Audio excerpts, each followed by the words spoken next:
Hello again, and welcome to this interview in the series that is all about empowering a league of extraordinary mothers on how to lay a strong foundation for health and happiness in our teenage girls.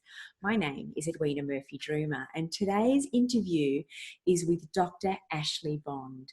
Dr Ashleigh is a sought-after women's health educator, integrative chiropractor, co-host of the 5-star award-winning women's health podcast, Wellness Women Radio.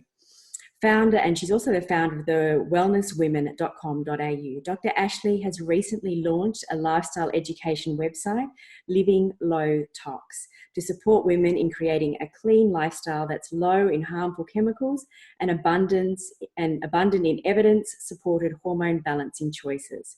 Through her efforts to date, she has inspired over 250,000 women to make long-lasting health changes. Thank you so much for being here, Ashleigh. Thank you so much, Edwina. It's an absolute pleasure and such a thrill as well to be able to share this message with more women. I tend to find that through the podcast we have a platform, but there's often no faces behind that. There's a lot of audio recordings, and so this is a great gift today to be part of your summit. So thank you for inviting me. Oh, it's such a pleasure. We're very lucky to have you. So I'd love to start this interview with hearing a little bit about your story and what brought you to do the work that you're doing. Oh, look, I think it's this is the beauty of healthcare. I doubt that you'd find any, woman or mother in healthcare that doesn't have a journey of her own, quite simply because it's often those things that have been, I guess, the down moments in your life that have caused you to seek answers. And for me, that experience started in my teens. As a national level athlete in swimming and surf lifesaving, I guess for me, performance was the key to everything I did. It was, the focus of my day, the training times, early starts. And I didn't really understand my body. It was always assumed that, a late onset menstruation will be a part and parcel of that high volume of activity. So whenever, anyone said, oh, you haven't had your period yet, it was still not abnormal by 15 to not have had my period because of the volume of sport. However, when we chatted to the doctor about these things, I really only got one option, and that was the oral contraceptive pill. Now, obviously, knowing what I know now, there would be different choices. But back then, that was something that seemed very logical to regulate a cycle that I'd never had a regular cycle. I had sort of one bleed at the age of 16 and then nothing else for another 3 or 4 months. And they said, well, this is how you regulate your hormones when you're a teenager. And so that's where that sort of experience started, with changing my body from the inside out, never sort of understanding the concept that the oral contraceptive pill is a synthetic hormone and not something that I should really have been playing with at that age, because I'd never really sort of menstruated on a regular pattern anyway.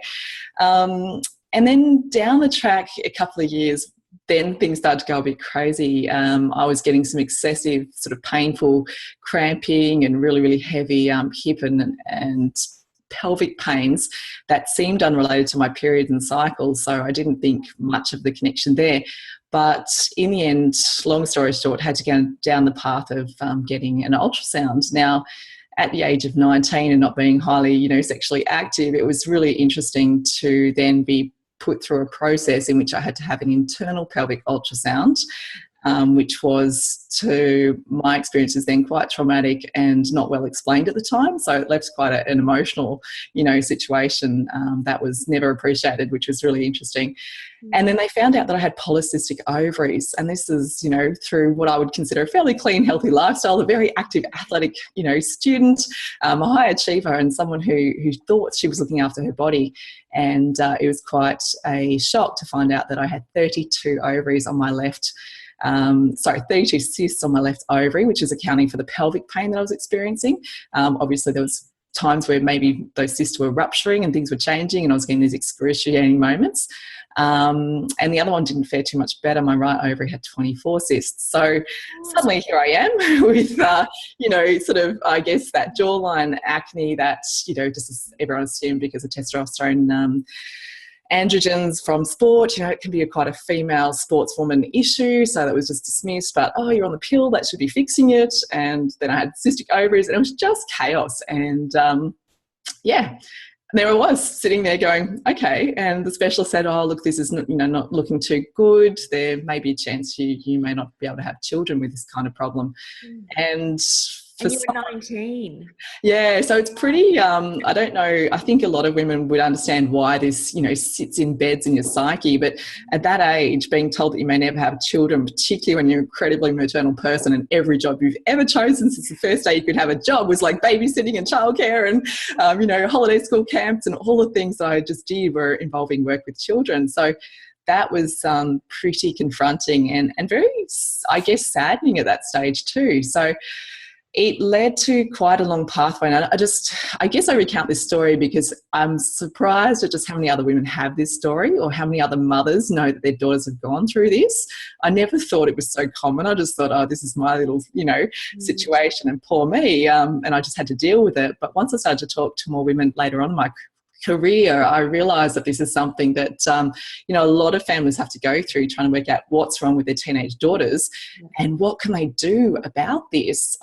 So thanks to some good guidance, I got a kick up the backside. I was told my diet was, really, really bad for the situation, even though that was the athlete's diet, the high carbs and lots of sugars and, I guess carb loading for events and lots of jelly snakes and everything at and sports carnivals and still racing, living on white bread, banana and honey. So, we can see right now that that's obviously a pre-diabetic state. That's an insulin sensitivity issue now. That's easy to look back on it. But at the time, that's not what we knew about my body and my health. So that's where it all started. And I just decided that I wanted to not only be better for me, but learn so much that I can help other people. And my career in healthcare just, I guess, drove that passion.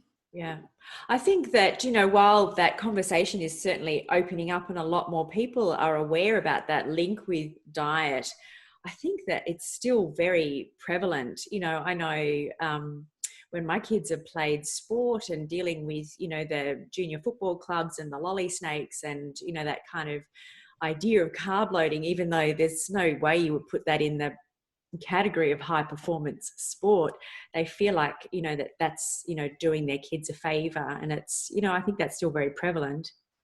Oh, absolutely. Yeah. I mean, 100%. I've got a client, she's a high performance surfer. She's on the WAIS over here, which is our, WA Institute of Sport, which is involved in their high performance athletes. And that does include a category down there of surfing. And she came back from a camp and was told that her performance fuel was still chocolate milk. And I was just blown away. So I can see that whilst things are changing, they're not changing quickly enough, and our teenage girls are still getting some really poor guidance. And they're not just performance athletes, by the way. This is just, girls in general. It's not. Most schools are pretty good now. They're starting to look at canteen structure and what's in the canteens. And I certainly know my high school, even back then, was cleaning its act up. But sometimes it's not just about the school canteen. It's about all the choices that go on outside the school canteen. Yeah. So diet is definitely one big part of the problem I see with teenage women.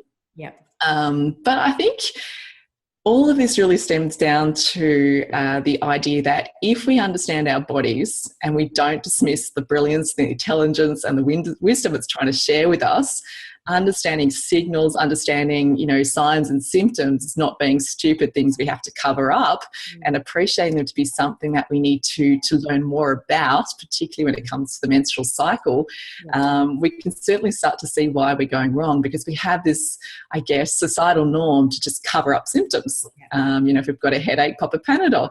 If we've, got period pains, whatever other pill you might be offered. If you're having issues with cycle regulations, go on the pill. That'll fix everything. Yeah. And we're starting to realise that this is doing far more harm to our daughters than the symptoms that they were experiencing, particularly if we can look at those symptoms from a point of reference and say, hey, what can we actually do to change the internal biology and biochemistry that's driving these signals? And I wish we could ask those questions more often, because we might help a lot of girls, get out of their struggle and pain quicker, easier, and more long-term. Yeah. So if we then can have a conversation that might help mums to have that conversation with their daughters, let's look at the menstrual cycle. Let's maybe what can we expect? Obviously, in those early years, for many girls, it takes a little while for those hormones to settle. What is a normal range? What does that picture look like? And what should we be looking for perhaps as signs that maybe we might need some further help? Oh, great questions. And this is the biggest challenge when you've got a daughter that's just going into the menses stage of her life. Well, and another unfortunate situation at the moment we're seeing is the early onset of puberty. So we're seeing a lot more younger boys and girls going through menarche or their cycle changes, as early as 8, 9, 10 years of age. This is not normal. And I think it's when parents realise that there's, that's showing signs of abnormality right there, we need to then have better conversations with healthcare providers and say, okay, well, why would that be? I'll explain in a few minutes what all, some of those underlying reasons could be. But to have that healthy conversation, girls from onset of about the age of 12 is quite a common thing. That's the majority these days. We're starting to see 12, 13-year-olds. And then, of course, situations like mine where it goes up to 15, 16 years of age, often because there's an underlying reason, and that often to do with, high volumes of sport and exercise. That's one of the most common reasons. So anything in between is generally considered quite normal. How long does it take to regulate cycles? Like how long do you expect your daughter to be going through, a cycle on, a cycle off, some spotting, I think what I generally say is we don't know because each person's individual in that way. But what we do know is there's signs of abnormal cycles that we should be aware of. And these are things like really heavy, painful periods, excessive bleeding or spotting in between cycles, concerns with, for example, hormonally related migraines and headaches, bloating, changes in gut and bowel function. There's lots of different signs there that indicate a cycle's not normal. The biggest challenge I think I find when I have a chat to mums who are concerned about their daughters is I ask the mums to tell me about your cycles. Yeah. And they often don't have a great grasp or understanding of their own menstrual cycle, maybe because it's always been irregular or it's always been a bit off, or they've been on the pill or some form of synthetic contraceptive for so long they don't actually know what their own menstrual cycle is, because obviously you might have had a chat with some of the other guests on your show here, but the menstrual cycle regulated by the oral contraceptive or any other form of synthetic contraceptive is not a true cycle. It's an artificial cycle, and this is where women get confused, and I certainly fell into this category thinking, hang on, but I bleed every month, so that must be a cycle. But instead, when we understand that it's a withdrawal bleed from this introduction of artificial hormones, we suddenly go, oh, so it's not really a real bleed, it's just the removal of hormones so that our body thinks we should, release that uterine lining, and that's the bleed, and then we go through that process again. So I think first and foremost, I ask mums, what is your cycle like? And if they can't answer me there, that's where our conversation starts. Because I think the more educated our mummies are about their own cycles, the better they can explain that to their daughters or have that conversation, because it's so hard to talk about something you don't know well. You feel awkward, you feel, I guess, unqualified to discuss things, but who knows your daughter better than you do as a mother, really? So if you can arm yourself with a bit of information that gives you the power and, I guess, that authority to say, hey, look, darling, I do understand my cycles, so let's talk about how we can help yours, then it's a much more natural conversation. Don't feel so awkward about it.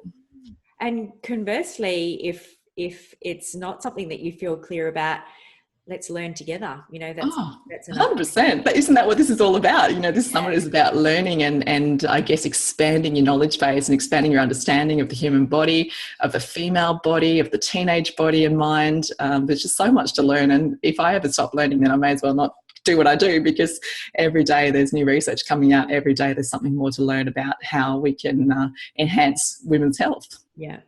I'd love to just put a little bit more focus on the idea of listening to our bodies, because I think that, so often symptoms of things not being right and in ill health in effect have been so normalized. I hear people talking about how they have cramps or they're out of action for a couple of days because of their periods, and this just seems to be a normal thing that's accepted, and how that, it's actually a sign that our bodies are suggesting that something's not going well, and those things aren't normal. We shouldn't be suffering through our periods. They're, it can be done with ease.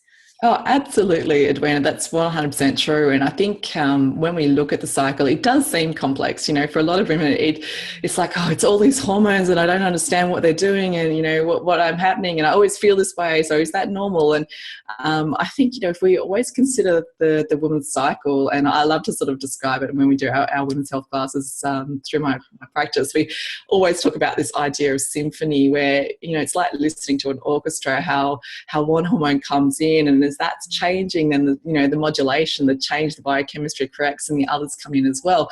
And that's really the importance of it, is that functional effect, that symphony.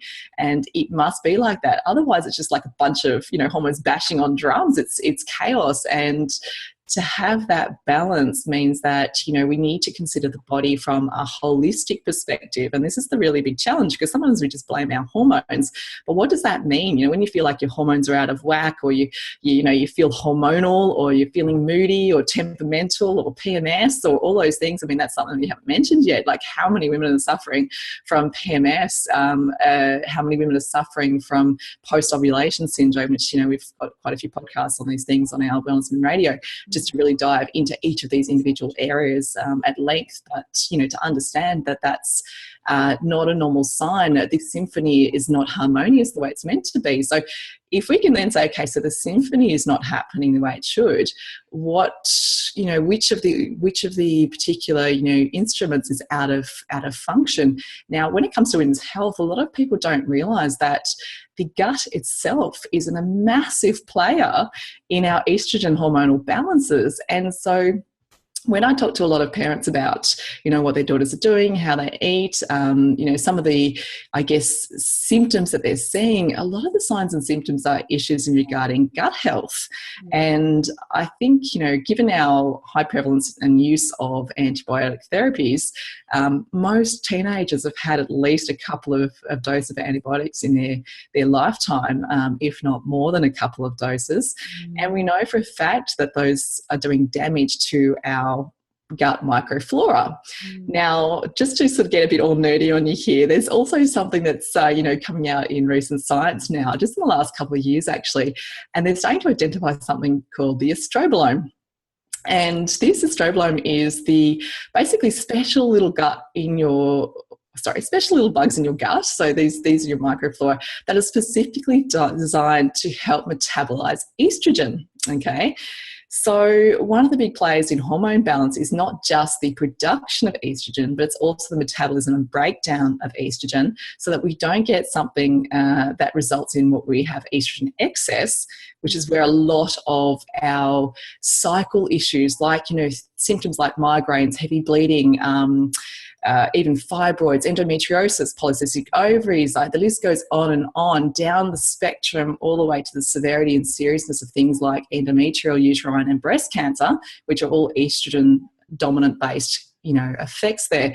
So when we realise that the body's being flooded with estrogen, and let's just say we take in a synthetic estrogen as well, a bit of contraceptive pill, or maybe our diet and lifestyle through having, poor quality meats, for example, with lots of antibiotic use. We're taking in more of these, synthetic hormones plus antibiotics from, livestock.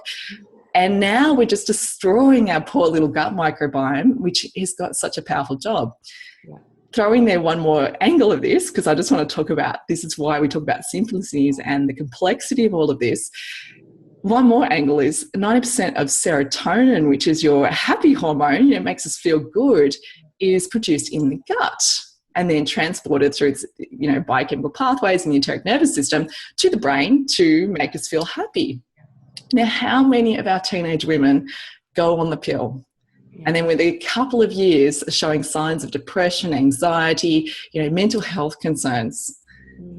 And then we go down the track, and the next option is then to get an antidepressant for the very damage that may have been done, with new studies showing that the contraceptive pill itself can damage our microbiome. So does it scare me? Yeah, sure it does. Because I'm just so passionate about this, because if we knew this, if this was in a sense, informed choice making, informed decision making, if I knew this when I went on the pill and wasn't just told it was good to regulate my cycle and help with the breakouts on my chin, I'm sure my mum and I would have looked at each other and gone, whoa, that's kind of doesn't sound as good. Maybe I'll just wait and see a little bit longer and see what happens. Or maybe I should go talk to a, sort of a holistic health practitioner that can have a little look at this from an inside out approach. It was my gut flora for sure, because, only history tells me where I needed to work most. And that a lot to do with that was the gut health, metabolism pathways through liver, phase 1-2 conjugation pathways. We look at this in retrospect, but if only I knew what I knew now back then, I think my life and health would have taken quite a different direction. For the better. I wish I'd known sooner, because I suffered much longer than I had to. And crunch point was the mental health side of things. And within 6 weeks of going off the pill, all of the darkness and the fogginess and the doom and gloom, catastrophizing that my mind had been doing with such, regularity, which was starting to scare me, because that didn't feel like me. I kind of said to people, I'm like, this feels like out of body. It's like my brain talking to itself, but it doesn't feel like me. And we know now that can be a side effect of contraceptives. Yeah, so I think that's just going to be such an aha moment for many mums, because we all know that we're just looking at this crazy escalation in anxiety and depression and mental struggles in our girls, across the Western world just about. And if the pill's the most prescribed drug on our planet at the moment, I think, is that right? I'm sure I've heard that along the way. Yeah, there's some massive statistics. I mean, for a fact, I can tell you, because I was actually curious about this last week before we had this conversation. And 87% of women use the pill before the age of 20. There you go. That's big numbers. So that's a big one to look at, and a big one to tick off the list of possible causes. I know that it's, so many mums rely on it for peace of mind. If they think that their girls are moving into a sexually active period, then it feels like such a fail-safe for our girls. But there's got to be other ways to address it, doesn't there? Oh, look, it's been, society-wise, it's been a life changer for so many women. It's the power of choice to control and determine, about family planning, about unwanted pregnancy. It's been a godsend from that perspective, and it's been incredibly effective and incredibly powerful tool. But it doesn't dismiss the responsibility we have over our understanding of the body. It should not dismiss our, for example, safe sex practices, because unfortunately another side effect of the pill is that women feel as though they're now not able to, fall pregnant, so that's safe. So we know that it increases rates of unsafe sex, which when it comes down to women's health, increases our risks of sexually transmitted infections. And that, of course, has a flow-on effect that if undiagnosed, some of those sexually transmitted infections can actually lead down the path of causing long-term damage to our reproductive organs, which when we hit our 30s and mid-30s, and whenever we're interested in having family and children, suddenly, the massive stop sign comes out in front of us, because we can't fall pregnant naturally. We're having troubles with conception. Our fertility is not working. We don't know when we're ovulating. If we are ovulating, we don't know what's going on. We can't fall pregnant. We're heading down the path of IVF, and fertility reproductive services has skyrocketed use now. So we have to ask the question, what's going wrong? And it's not that we've got a generation of infertile women. It's just that we've got a generation of women that are not understanding their bodies and have not been protecting their, reproductive health and nurturing their bodies inside out.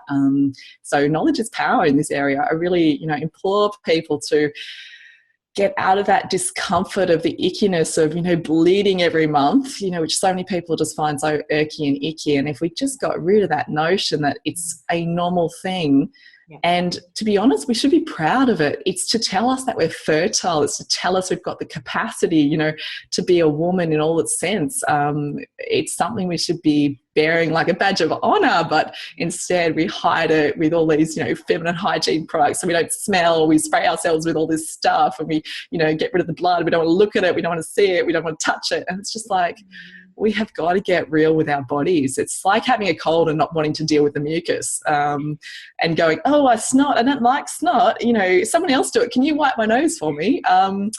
We've got to get real with our bodies. We've got to start to appreciate the brilliance that is all of these things. And it's not just reframing how we think about it, it's reframing how we talk about it. I mean, if we call it the curse, we're sort of, setting the bar pretty low. Yeah. How we think about our bodies, aren't we? Yeah, and I certainly noticed this even from a practitioner perspective in practice when I ask, let's just say an adult woman about her menstrual cycle, you can just see the almost like hesitation or the pause in her look, like, the stumbling blocks of, and the awkwardness. And I'm like, okay, so if we've got 30-somethings, 40-something women who can't have a conversation like this, how can our teenage daughters do it? How can, our young ladies do it? Because we haven't sort of empowered them by our own openness to be open themselves about it. And I think, more open we are as parents, as women, as practitioners, as leaders, as, health advocates, we have the opportunity to make the conversation normal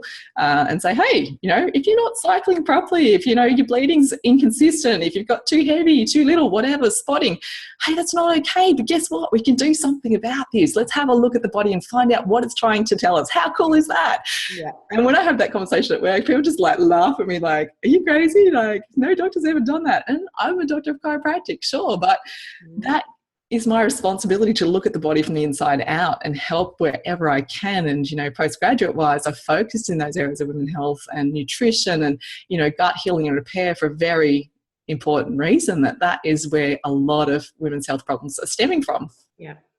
So understanding that our hormones are responsible for just so much of our well-being and our daily lives, how do we, including sleep and all these things that we don't necessarily factor in when we're thinking about supporting our hormone health, how can we bring it back to what we're doing in our everyday lives for our mums and our girls so that we can, be thinking, like a little checklist of things that we can think about when we want to support healthy hormones? Can you go through a little bit of a list? We've talked about our gut health and so on.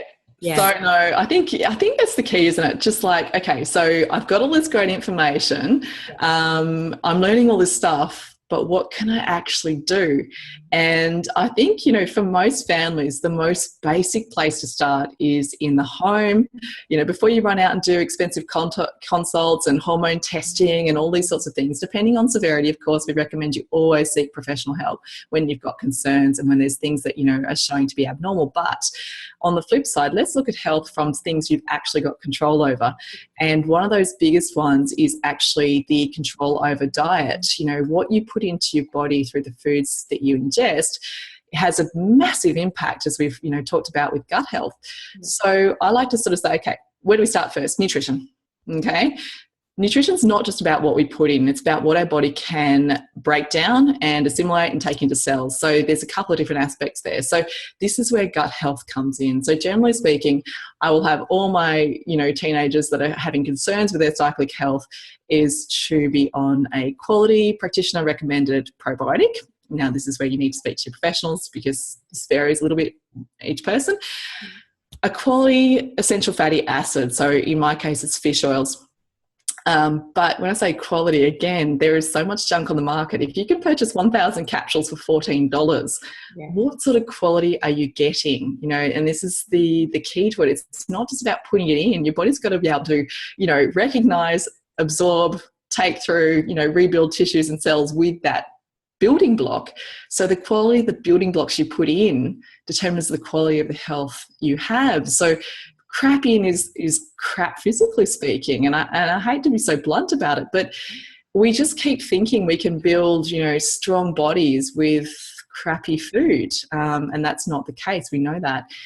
It's not just about, so food, nutrition. So let's think about the basics here. We've got cut out refined sugars, carbohydrates, get off things like gluten, which, the molecule gliadin is incredibly inflammatory and affects gut health in so many people. Get ourselves onto quality probiotics, get ourselves onto a quality fish oil.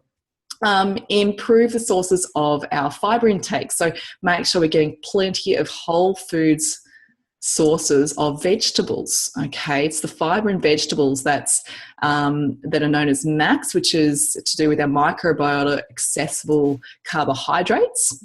And these are really important to keep the gut flora healthy. So your little bugs in there, the good bugs, need something to feed off, and they use these MAX, which are the accessible carbohydrates. So these can be things like some root vegetables, dark green leafy vegetables.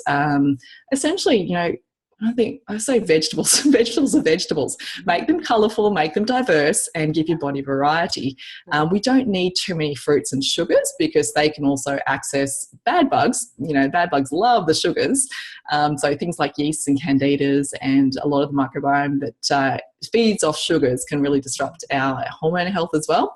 So the same thing there. And this is why a lot of women notice when they go on the pill, because of the disruption to their hormone health, let's just say they've never had issues with UTIs or with candida, for example, and within a certain period of time after being on the pill, they're starting to notice increased frequency of candida infections, UTIs, thrush, oral candida, vaginal itching, things like that, and even dryness of vaginal mucosa, because that is a side effect of contraceptive use.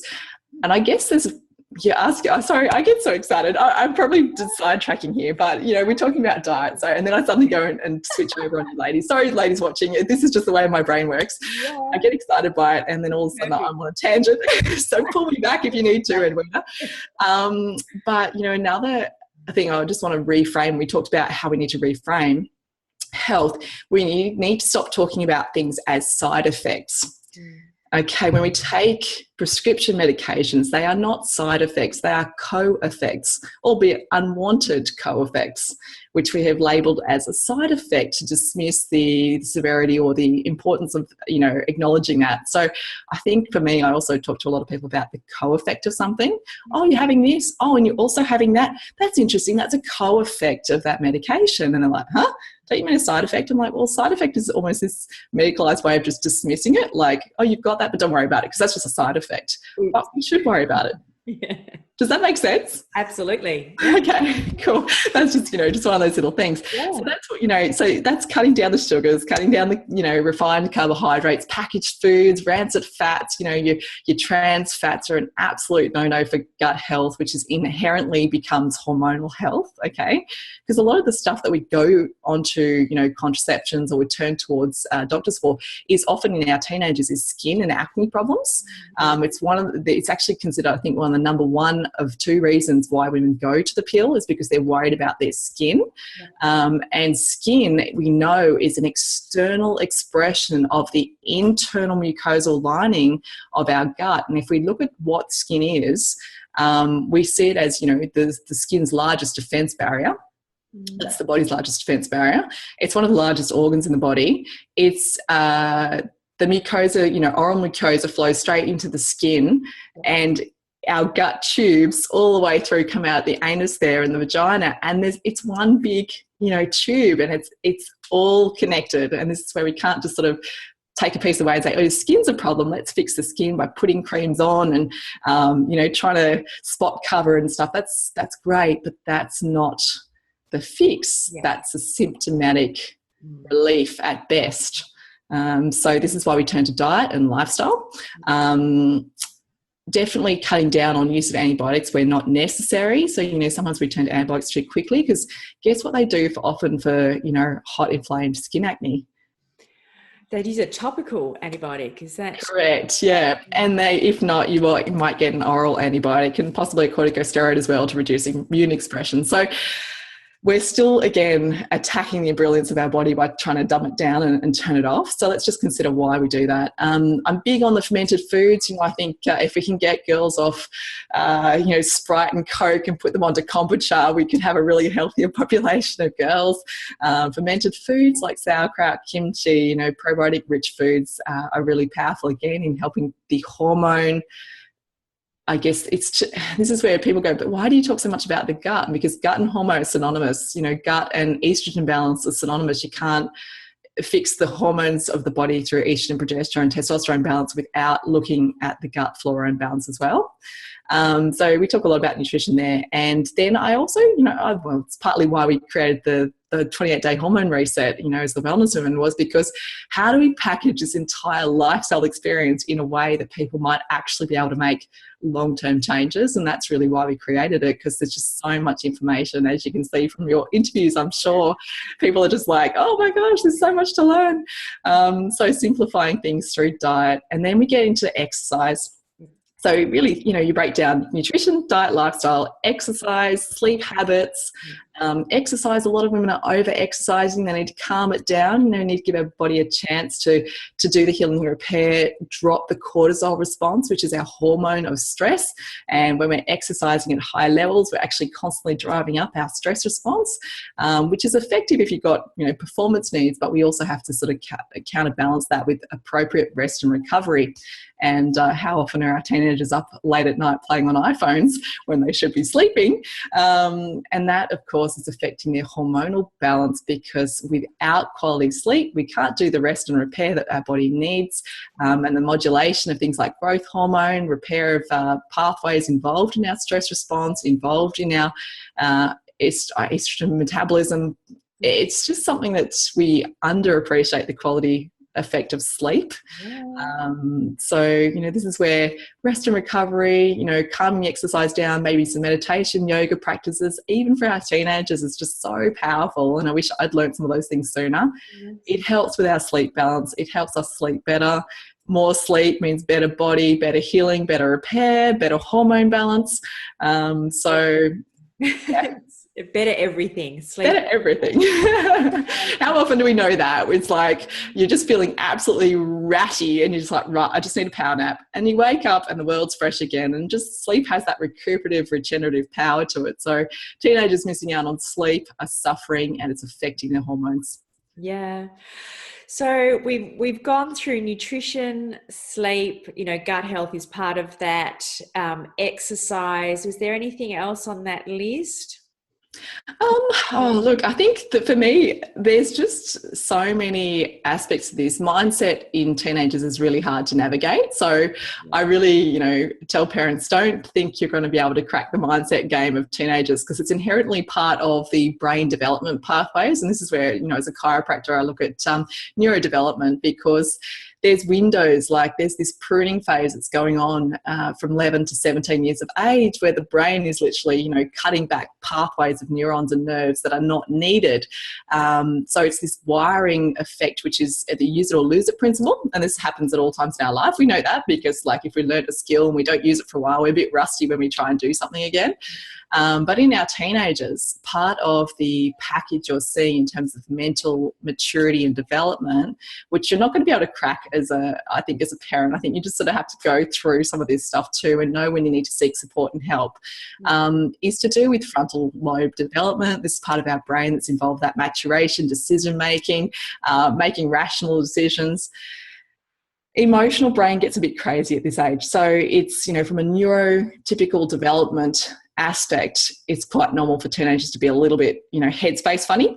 And this is why we talk about giving them the tools to help themselves kind of self-regulate, because I think we all know what a hormonal teenager feels like, because we've been there.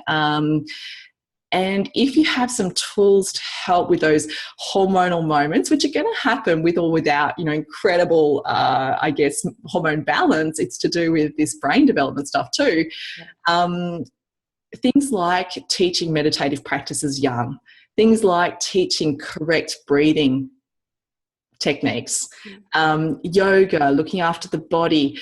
These really help at those times where the brain is, going through one of these pruning experiences where it's feeling a bit, flagged, and teenagers can't express this feeling. It's proven scientifically. So we need to say, well, how do we just support them through that stage? Because you can't change it. You can't rush it. And it's not going to go slower or faster. It's just going to be.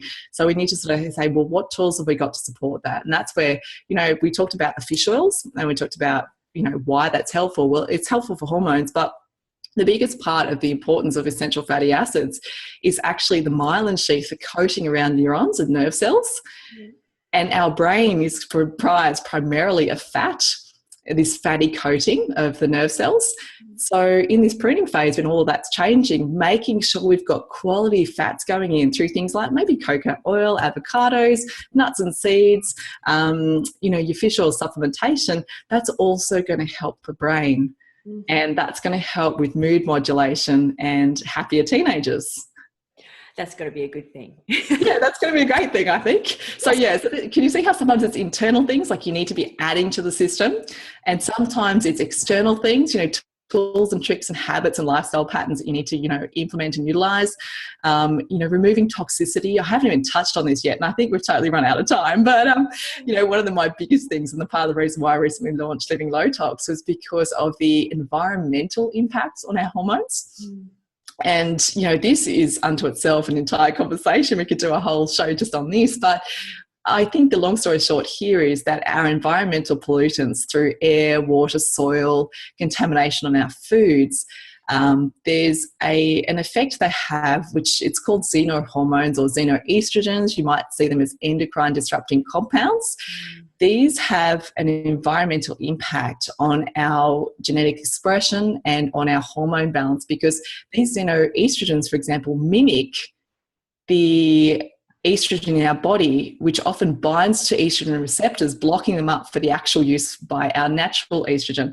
And this flow-on effect basically, ends up in a state where we've got detoxification pathways being overwhelmed. So, things like our liver and all of our organs of elimination are being overwhelmed by the excessive environmental stress pollutants.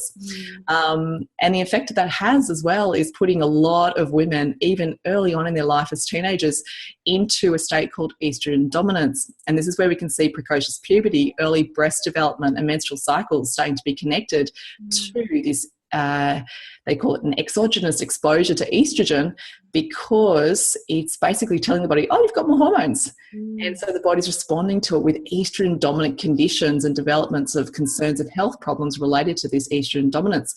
And the final effect as well is we're seeing it in teenagers. Can give you countless examples of patients with teenagers with estrogen dominant signs and symptoms. And one of the biggest things we had to do was clear up their use of toxins and chemicals, and this came down to maybe commercial makeups, foundations, girls wanting to start their life using a lot of beauty products, moisturizers, skincare, body washes, what's in the kitchen, our sprays, our cleaners, our chemical sprays. Spray and wipe is one of the worst chemicals on the market. Then you go into the garden, maybe we've been spraying Roundup on the weeds since our kids were kids, and they were rolling around on the grass where we'd been weed spraying. So there's pesticides, herbicides on our foods, like the list goes on and on and on. And you say, well, how do I protect myself from this? And the simplest way is to just clean up your home life, use essential oils and cleaners that are not harmful to the body. And reduce your chemical exposure through food intakes, choosing organics where possible, reducing commercialised meat, in foods. I guess you can see why it's a big topic, isn't it? It is a big topic, and I do know that many women and mums get very overwhelmed by it, but I like to think of it as living by a philosophy. If I'm not sure, or if I'm feel confused about it, I just if nature produced it, if I can kind of understand it, if I can read the label and understand what's in the food, then that's a kind of a safer bet. Absolutely. Having that philosophy to guide decisions is, so if I have one of my girls has trouble with her skin, if there is a decision about what to do about it, if that decision involves a pharmaceutical drug, then I'm more likely to just go, well, hang on, let's have a look at what natural remedies we can come up with first. So just bringing it back to that philosophy, that's how I wade through this enormous amount of information. And how powerful is that? And when you simplify it like that, if you have to be Googling stuff and Dr. Googling for what ingredients are, and if you're trying to work out codes and letter combinations and literally words you cannot pronounce, it's not Mother Nature's ingredients right there. It's not coming from the source. So anytime we doctor and modify and change and refine and process and synthesize and create, that's no longer food. That's no longer things that are healthful to our body.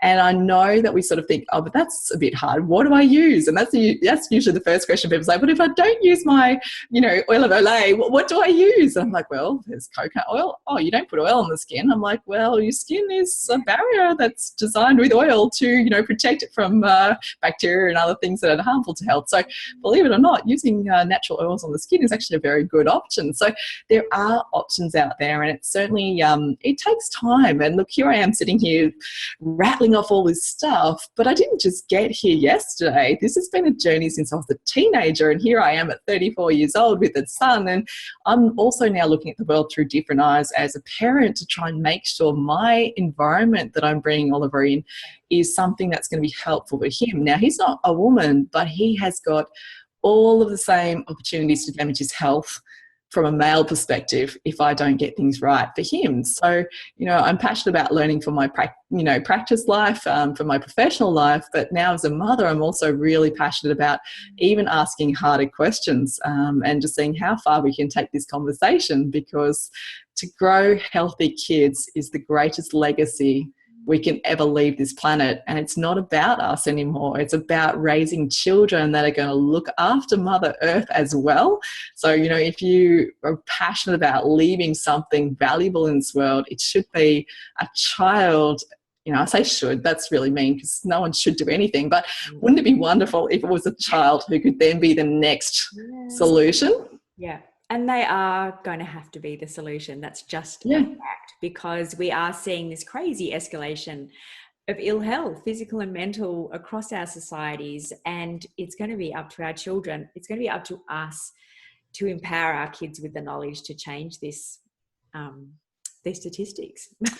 So well done you, Edwina, for having that conversation and creating this this series, and hopefully all of you ladies watching and all you parents watching, you're taking something from this learning experience, realising you're not going to get it all overnight. You're not going to suddenly be able to do all of this in one day. But if you just choose one piece of the puzzle at a time, just focus on nutrition, or just focus on cutting out some of the chemicals in your home life, or focus on increasing activity or decreasing activity, whatever it is that you and your child need, maybe just good sleep hygiene, good sleep habits, having routines, getting to bed every night before 10 p.m. Whatever it is, just choose one piece of the puzzle and keep building your big picture for health over time, because you really can make a remarkable change even with one thing, and even more so when you build that picture. So I'm really excited to be part of this. So thank you for having me. That's perfect. Thank you so much, Asleigh. Just very quickly, I know that you have a gift for our audience. Did you want to just let them know what that is before we wind up? Yeah, absolutely. I think for me, it's really, there's a lot of things we can give away. I can give away time and service and all of these things. But I guess from the perspective of this summit, I really want you to grow and learn further, as the audience, and to do so as the Wellness Women, we created a premier program for women's health. It is called the 28-Day Hormone Reset. You can learn more about that on thewellnesswomen.com.au. And if you want something special, then we also have a discount, a $28 discount on that program. It's the wellnesswomen.com.au/summit gift. So I'll pop a link to it under this video. Making sure, because we play around with so many different things, because we've just had gut movie screenings and all sorts of stuff, and I had all of these special things happening and my brain's gone a little bit fried, but it's definitely /summit gift. And that will give you more, and even just to learn more about the sort of things we do in the program, it's all on there. So feel free to click through. Any questions, shoot them back to us, and I'd love to support you on your journey. That's perfect. Thank you so much, Asleigh. That was absolutely amazing. There's so much information in there. It's very exciting, very empowering. Thank you so much. And Edwina, love your work. Thank you so much for having me on today. Thank you. All right. Bye for now.